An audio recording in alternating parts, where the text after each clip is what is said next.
of the people living off the land. And then, even before 15th of August, half the population below the poverty line.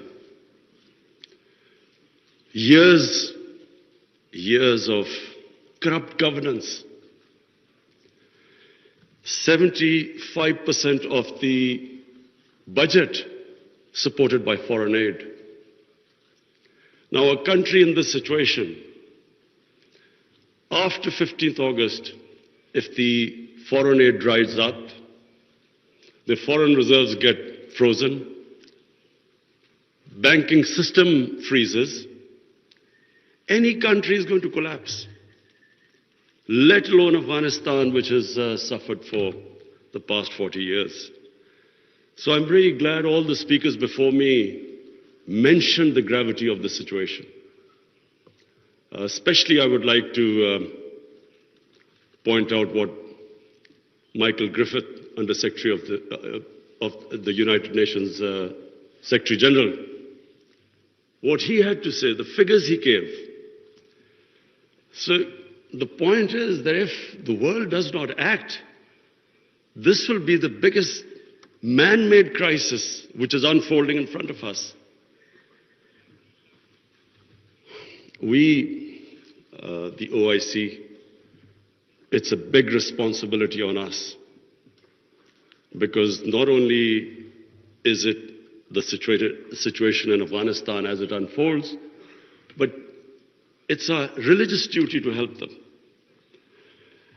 And I must say that we have to, and I speak to the United States specifically, they must de-link the Taliban government from the 40 million Afghan citizens. Even if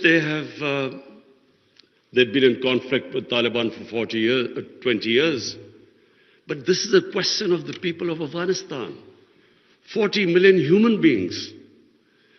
And that's why it is very important that action is taken immediately.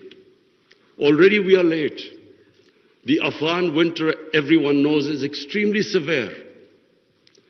And these preconditions the Taliban have to, unless they have an inclusive government, human rights, women's rights, do not allow terrorism from the soil.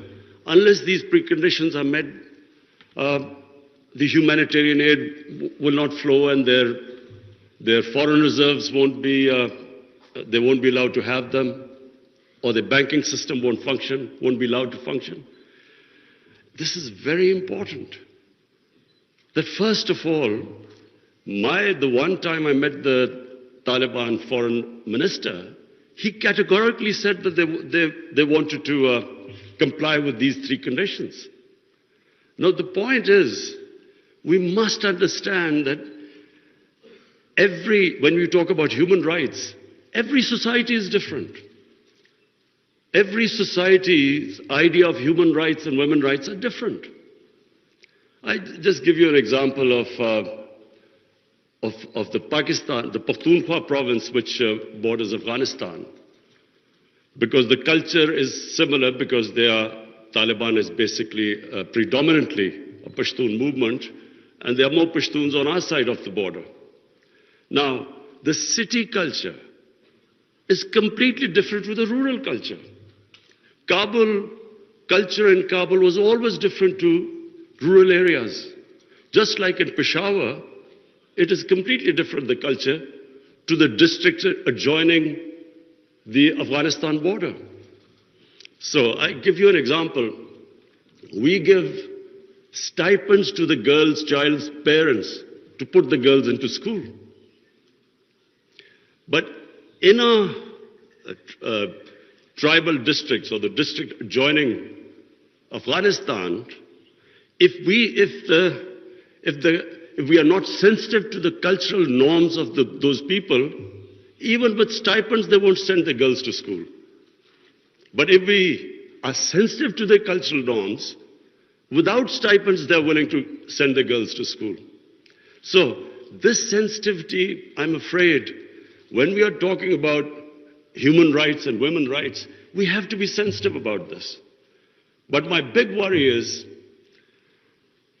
that unless action is taken immediately, and I mean immediately, because we've been saying this for now 2-3 months, unless action is taken immediately, Afghanistan is heading for chaos.